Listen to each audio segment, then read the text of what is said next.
Welcome to the Play-Based Learning Podcast. I'm your host, Kristen R.B. Peterson, and maybe your new teacher bestie that is here to hype you up, maybe give you a motivating kick in the pants, and teach you all I know about play and childhood. I am here to help you challenge old and outdated practices and inspire you to create a truly developmentally appropriate early childhood environment that fosters creativity, curiosity, and joy in the children that you care for.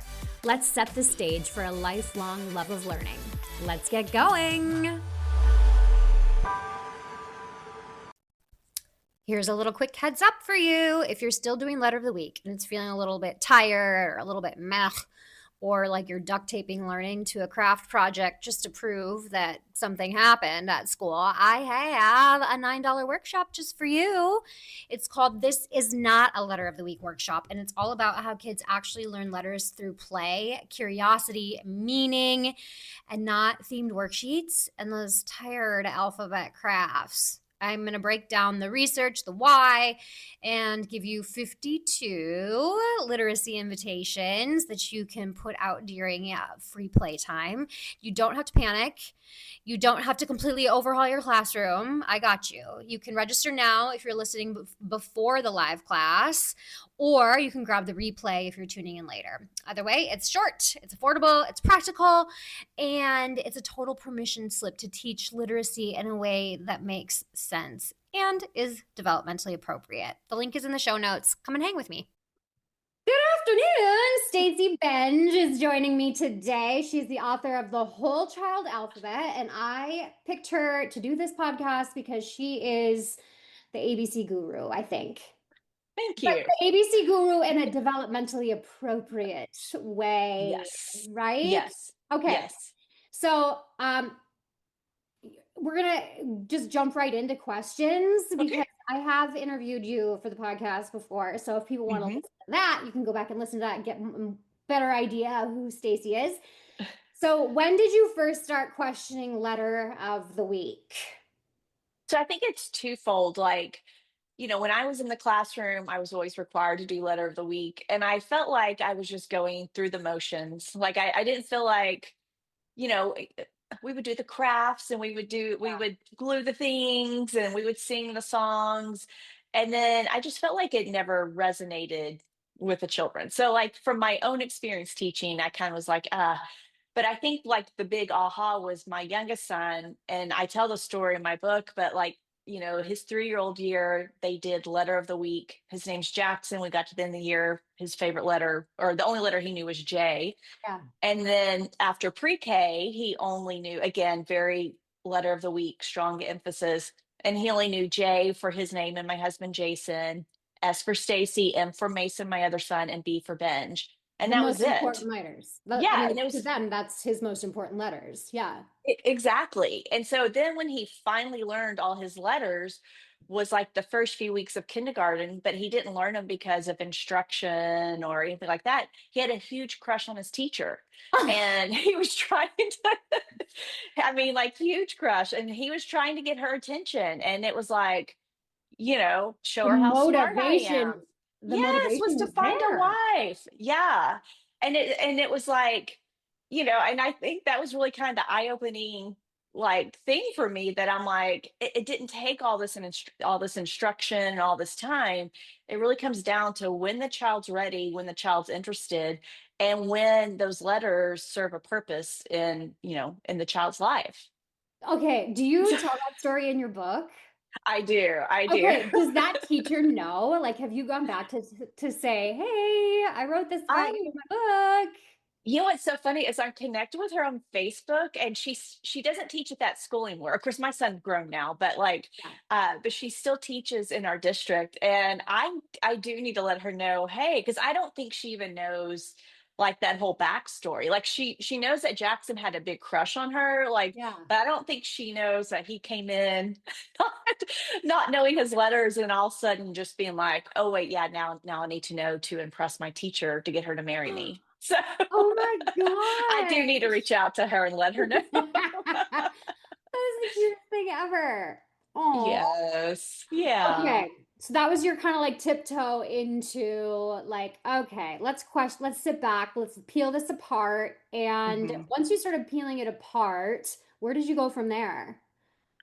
When I started speaking and presenting, because when I was in the classroom, it was always letter of the week. But I think like when I stepped out of the classroom, and again, that experience with my son, and I just really started looking at, okay, how is it that children learn the alphabet, and when do they need to learn the alphabet?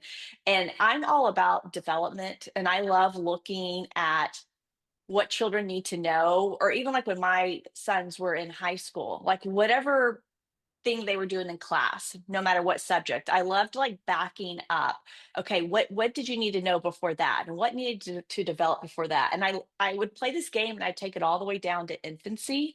And Mm, so I kind of started looking at the alphabet through that lens. Okay, what comes first? What do children need to have in place before they can learn the alphabet, and walking that all the way, really all the way to infancy as well. But just looking at the alphabet is not a matter of us just teaching it. Like there yeah, has to be some developmental components in place. Like children have to have symbolic reasoning, because the grapheme of the letter represents the phoneme, which is the sound. I mean, it's yeah. very symbolic. And then children have to have that print awareness. They have to recognize that print carries meaning. So when they see the letter, it's not just some random scribble that I'm seeing. It actually carries meaning. It actually represents something. And they have to have their visual perception skills for the brain to understand what the eyes are seeing. And then the auditory sense, kind of the same thing, the brain to understand what's coming in from the ears. Like, so there's so many foundational things that need to be there.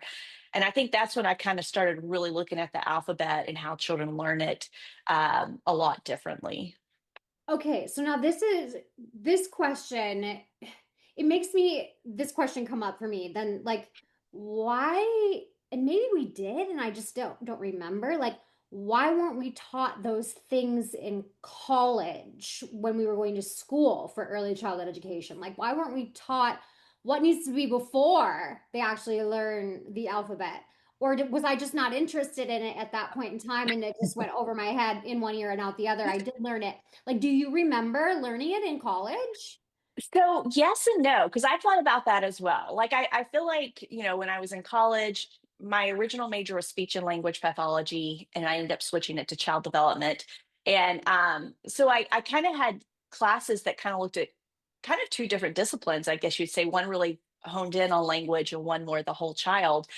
And I don't know if it was so much information coming in at one time, or if it was more so just a different approach to it. Because as I started studying more as an adult, and well, I mean, I was an adult in college, but let's say as more of a grown up. But Yes, absolutely. I don't know if I just had more of a knowledge base that the information made more sense to me now, or if it was just, we're our interest really guides what we want to learn and what we want to know about. And I don't know if it was that kind of took me down that path, and Yeah. So maybe helped kind of open my eyes to it. it became more play for you. Yeah, actually, I think that's a great way of looking at it. Yeah. Because when we look at child development, like, I can talk about social and emotional development, but I don't get excited about it. Like if Yeah. I go to grab an early childhood book, it's going to be geared on language, literacy, or physical development, or play. Yeah. You know, and play Okay. definitely intertwines and all that. But Yeah. those are the things that I'm just like, so that is motivating, self-directed, self-guided for me. Okay. So now that leads to my question of why are early childhood educators so zeroed in on this like letter of the week thing. I did it. Like I thought Yeah. letter of the week was just it kept you organized as a teacher. Like, okay, Hmm. taught this one, then we're gonna move to this one, then we're gonna do this one. And so it felt organized to me. And I think maybe Hmm. that was it for me, that it helped me feel organized, but it also made me think that okay, I'm teaching all the letters. They're gonna know all the letters then if we can get through all of them by the time they leave Hmm. kindergarten. So Do you feel like that's what the majority of early childhood educators, like why that pulls them towards letter of the week? Like, what are some other reasons you've found? I've definitely heard that. And then there's that, thought process of we're giving every letter equal time, so Yeah. children will learn it. I think it is reassuring. We feel reassured because if anybody ever comes back and says they don't know their letters, we can say, well, we did our part. I spent all this time on it. I think there's also an element of it's what we've always done and we've Yeah. never quite questioned it. It's just been, and when we talk about literacy, we always automatically go to the alphabet, although there is a lot more that goes to literacy above and Mhm. beyond the alphabet. And then I think also with our the No Child Left Behind, the Race to the Top, and us, with all that thought process, we've kind of bought into the earlier is better myth, keeping everything standardized. And, so you have a lot of programs who are requiring that we do this. And also, there's a lot of money made for curriculum companies off of this approach. Mm, there is. Okay, so from a child development perspective, then, what do you feel is the biggest issue with letter of the week? I think first of all, just looking at our children developmentally ready to learn the alphabet and kind of going back to the things I mentioned earlier. So if you have a 2-year old who does not have, print awareness and they don't have that phonemic awareness and all these other things developed, they're not going to learn the alphabet. They can memorize some things that we flash and show to them, but that's not truly, It's not learning true it. understanding. Yeah. Exactly, Right. exactly. So, I think we've got to look at the alphabet as, not a matter of what we teach, but what has to be developed to support that. So I think we've just got to kind of change that lens with which we look, from that developmental standpoint. But then also, when we look at what children want to learn about, they want to learn about things that connect to their world. All growth, development, learning all begins with the child. Not every child, but the individual child. Yeah. And it has to make sense to them. It has to make sense in their world. It has to be relevant to what's happening in their lives. And their lives really are small. Like, they've only been on Yeah. the earth a few years. I mean, it's just kind of like them, their family, and their friends. Like that's, and so the information they take in needs to connect to that. Well, if we're teaching or, bringing in letters that do not connect to the child's world, they have no reason to learn it. They can memorize it for a little bit, but if it's not going to come into play anymore or come into use for them, there's no need to learn it. Absolutely. Okay, so you mentioned that literacy is more than just letters. There's a whole bunch of Mhm. things that need to come prior to that or with that. What are some of those things? So yeah, I think a big one is phonological awareness, which is the tuning in to the sounds of language and recognizing that language is comprised of sound and meaning, but we can separate the two. They work together, but you start going, oh, if you think about a word, it's really just a bunch of combination of sounds. And Yeah. and so and really like the small, or let me back up. Phonological awareness culminates with phonemic awareness, which is the brain's ability to hear and produce the smallest units of sounds in language. And so, that's another aspect. In addition to the alphabet, another one that people don't connect with literacy is our physical development. Okay. We don't always connect that our vestibular system is like core component of literacy because our vestibular system is what keeps us upright, our head steady, our eyes steady. But this is Okay. what keeps our eyes steady when we're tracking text on a line. This is what keeps our hands steady when we're writing. And honestly, the vestibular system is the core of paying attention. So if we have kids who have underdeveloped vestibular systems, they're more so moving around and their brains trying to figure out how do we get stable and steady, and they're not thinking about the text that they're reading or whatever Yeah. is happening around them. So for those listening who may not know how the vestibular system is developed, like what are some examples of how children develop that system? So that system can't develop unless it's like very challenged. So like for us who, or at least me who was born before 1980, like our childhoods were like hanging upside down on swing sets, twisting the swing where you go Oh yeah. back and forth, Oh yeah. rolling down hills. That's what develops the vestibular system because it has to be challenged. And we're seeing children with underdeveloped vestibular systems because we're not letting them move their bodies in that manner. Mhm. And, I think then we try to take over and go, oh, well, we can do some yoga or some movements. And we can do that, but that in no way compares to just that constant spinning and hanging upside down and, like I said, flipping down a hill. Yeah. And it's not just a one and done. Children have to repeat this over and over and over and over. So that's really how that vestibular system develops and stabilizes. Amazing. So you're saying that the little boy who went to Butterfly Hill, who would put himself inside a car tire and roll himself down the hill, he was practicing early literacy. Yes, that is early literacy. And That's that's one of amazing.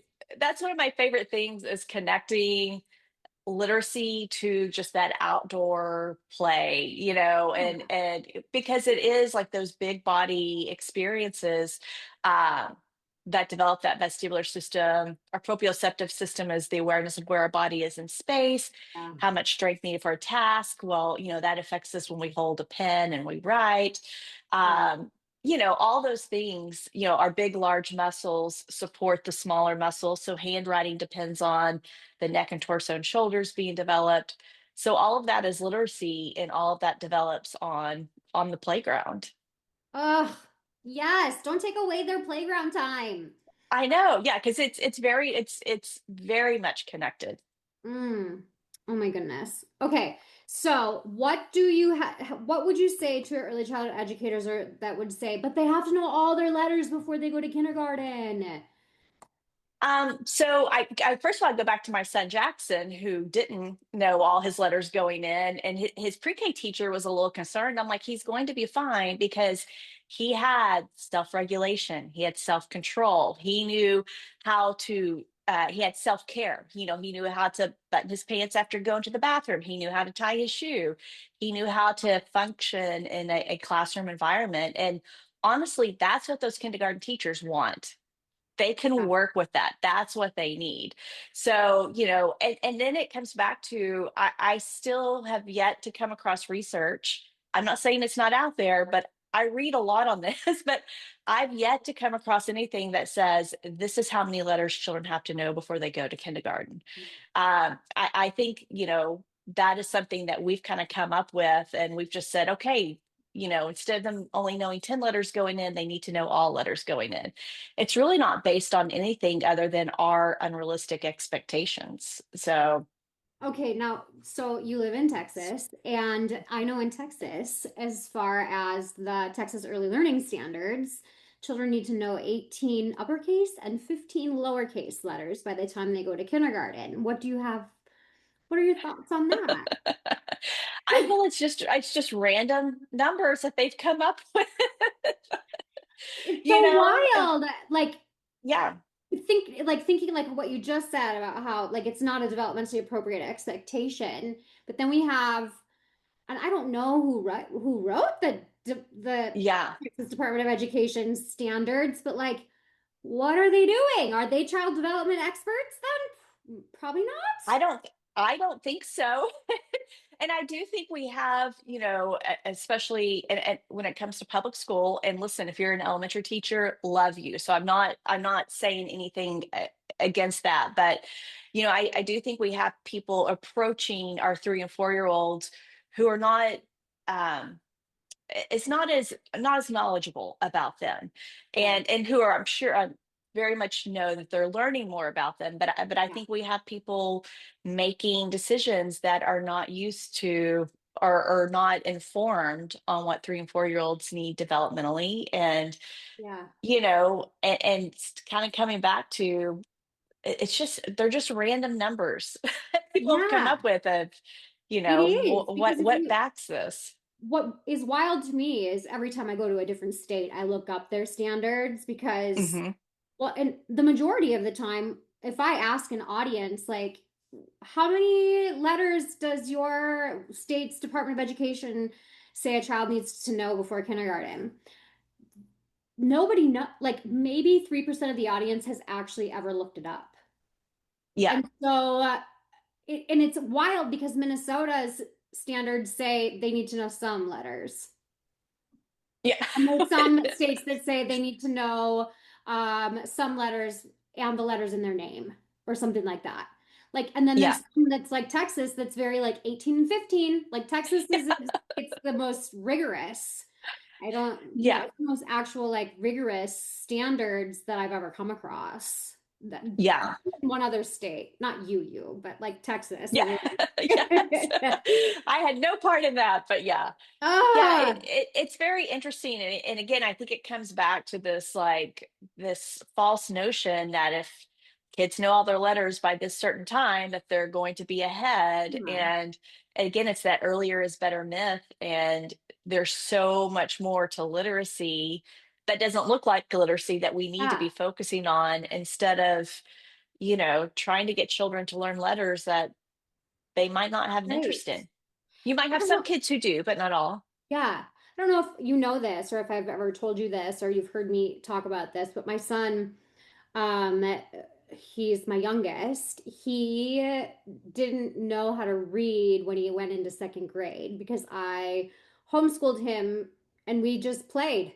And I Hmm. would try to introduce reading and learning how to read, like all the things, of course, because I am a teacher myself and I was going to homeschool him for the rest of his life. But he had zero interest in Hmm. learning how to read at all, learning how to write, anything at all. So when he went into second grade, he did not know how to read. And I had to tell his teacher that, which I was like, she's gonna like send me to social services for educational neglect, but she didn't. And she was just like, every child's at a different spot. Their brains are all different. And she was totally fine with it. What the wild part is that he was reading at grade level 6 months into second grade. Yeah. It's amazing Yes. when we follow the child's timeline, the individual Yes. child, and respect where they are developmentally, and then meet them where they are with their interest and what's important in their world. Like how much faster they learn things and how much more motivated they are. And I Yes. feel like that's something we're completely missing here. It's again just this myth that every child is the same, everything has to be standardized. If we do this instruction, they're going to learn this. And that's not the case at all. Yeah. And, we're unique individuals. And I can think of things that like I learned or somewhat learned in school enough to pass a test and Yeah. then it left me. But then coming back into adulthood, it became important and I had to go and Yeah. learn about it. So I think with, children are the Absolutely. exact same. They are. Yeah. Okay. So now, um, I have a session that I do when I go to conferences and whatever and trainings. It's called The Great Breakup. And one of the things that we break up with is letter of the week. But it's one of the ones that I think adults have the hardest time breaking up with. Why do you think they feel so guilty for breaking up with letter of the week and implementing other things instead? I think again, it's the false narrative that that letter of the week is teaching the alphabet, and it's going, okay, if I'm not doing that, then how do I approach literacy? How do I bring the alphabet in? And so I think we've got to again change that mindset of what literacy is, and move beyond the alphabet. The alphabet, I Right. always say the alphabet's necessary, but it's not sufficient on its own. There's a lot Okay. of, all those other Yeah. components have to be developed as well. Okay, so for the teachers who work in states where there's like state pre-K now, like TK, Hmm. like specifically like California or New York State, they have to do like actual assessments where they are basically quizzing children on what letters they know. How would you go about that differently? Like if you were a teacher in those classrooms, like Are you okay with assessing children every once in a while? Or like, what are your thoughts on that? I'm just throwing this as like a curveball Yeah, question. I feel like if we are required to do assessments of some sort, we need to be familiar with the assessment, and then we need to be watching for evidence of that in children's play, Yeah. because that's their real world knowledge. And when it comes to the alphabet, um, I'm a firm believer if we have blank paper and crayons out and just let children draw when they want, how they want, bring it into their play, you will see letters start to emerge on their paper. And it's usually the first letter of their first name and the letters that are important in their world, and they'll start doing letter strings. But I would start watching for stuff like that. And then, I am a firm believer we don't interrupt children's play for any reason whatsoever, but maybe after the play, and maybe have a conversation with the child. Hey, I see you put these letters on your paper. You want to tell me about it? And then if you do have to specifically, quiz them, maybe just say, hey, can you tell me what these letters are? But it's something that's authentic to the child. And if they're putting it on the paper, to me, it's their true knowledge. And it could be that they've just seen a letter that the teacher has written and they don't know what it is, but they put it on there. Yeah. That can happen as well. But look for it in their play, look for it in their Yes. in their writing, because that's what they're when they're telling you what it is that they actually know. Absolutely. One of the things that we used to do at Butterfly Hill, the school that I founded, was something called morning check-in.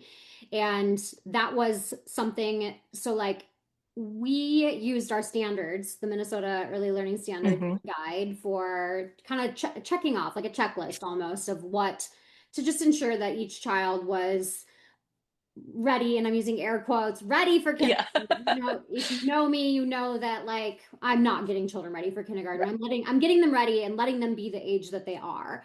But we needed to make sure that we're doing our jobs, right? So if there was things that I couldn't specifically see in play, that's what I did for morning check-in. So, and morning check-in was always voluntary. They never had to do it if they didn't want to, but we just, when they came in, hung up their backpack, they could come over, they find their little name rock or whatever, check in, and then we would have maybe like an activity. So if I wanted to see if they knew the letters of their name, I might have a name puzzle and have it all mixed Hmm. up and then have them put it to or tell me what letters they see or something like that and then put it in order or something like that. Then I could Yeah. check off like, okay, they know. I would just write down the letters that they were able to recognize.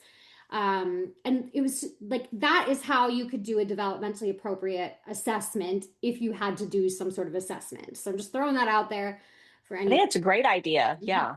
who needs a way to do it in a developmentally appropriate way. That's how we Yes. do it. So, okay, so if a teacher after they listen to this is like, no more letter of the week, I'm putting up with it. What are some things that you would suggest that they do on Monday when they go back to work? Well, first of all, I would encourage everyone just to look at the other foundations of literacy and start looking for that within your classrooms. And like we were talking about, connecting the playground, songs that we sing at group time, works on that phonemic awareness. But start kind of expanding your view of literacy, and you'll start going, okay, pretty much every single thing we do, all play, any subject matter, all supports those foundations of literacy. So I think taking confidence in that. And when it comes to the letters specifically, uh, first of all, make sure children have that print awareness, symbolic reasoning, which we kind of start to see around age 3-ish or so. Every child's different, but in your environment, have letters, maybe in the sand table, or letter stamps, or um magnetic tiles or magnetic letters, sorry. But don't do just one letter across the room, and Yeah, don't do the entire alphabet. Start with the letters of the children in your classroom, yeah, because those are the letters that are important to the individual child. And then their friends in that classroom, they're part of the ecosystem. And it's amazing their conversations and play. And when they start talking about their letter, and then their friends like, oh, well, here's my letter. And, if I'm playing next to Jason and he shows me Jay, and Jason's yeah, my friend, man, I'm going to learn Jay pretty quick. And so, you kind of start there and then start paying attention to what's going on in the children's lives. Well, Mason has a new brother named Thomas. Well, he might be important to Mason now. And then Mhm. Mason's telling his friends about Thomas. And maybe, at morning group time, we write Thomas's name. And I think it's finding those organic and authentic experiences and connecting them to the letter. Um, no pun intended, but read the room. Like if children are playing, we don't need to interrupt their play and go, "What letter is this?" That's Yes. yeah, that annoys me. That's like Same. it's superficial, and it's, first of all, it's not respecting the child's play, but you know, no, again, no matter what children are playing, they're building those literacy foundations. We don't need to interrupt the play by saying, "What letter is this?" But find those organic, authentic experiences like writing Thomas, or whatever it is going on in the children's worlds, because that's what they want to talk about, that's what they want to learn about. And again, that's where all learning, development, and growth begins. Ugh, amazing. Okay, so tell people where they can learn more from you and how they can connect with you. So my website is stacybenge.com, and I'm on Facebook, Instagram, LinkedIn. And then my book, The Whole Child Alphabet, is published by Exchange Press, Amazing. and you can get a copy of the book from their website. Amazing. Thank you so much for taking the time to Well, teach us all about the whole child alphabet. thank you for And having me. yes, of course, it's always a pleasure. And we'll have to do more in the future because I would love I that. feel like soon you're gonna move over into the math world. No, I keep getting asked about that. I That's the know. big questions. What's the next book? Is it math? Can we do this with math? So we'll see. We'll see. Thank you so much, Stacey, for being here. I appreciate you and the work that you're doing. Thanks for having me. Bye-bye. Here's a quick PSA for my play loving, rule questioning, fiercely protect childhood people. So the play tour is happening, and it's not a sit still, click through the slides, zone out by lunch kind of professional development. I mean, you know me, absolutely not. This is a roll up your sleeves, hands on, laugh a little or a lot, feel a lot day for early childhood educators who want to stop doing school on autopilot and start doing it on purpose. We're going to play, we're going to explore real classrooms, we're going to get inspired by environments that actually work. And we're also going to gently, or maybe not so gently, unpack our adult control and reconnect with why play is the holding point. You're going to leave with lots of ideas that you can use immediately. You're going to be refreshed, and you're going to just remind yourself, like, this is why I do this work. So if you've been craving professional development that feels human and joyful and actually useful, this is your sign. The play tour is maybe coming to a city near you in 2026. So link is in the show notes. Check it out. See where I'm headed. 20 US cities in 2026. I want to meet you. Come play with me. If you liked what you heard today, share this podcast with your coworkers, admin, or maybe even your partner. And I love getting 5-star reviews so more people can embrace play. Hit follow or subscribe so you never miss an episode. Or connect with me on Instagram or my website, KristenRBPeterson.com. Until next time.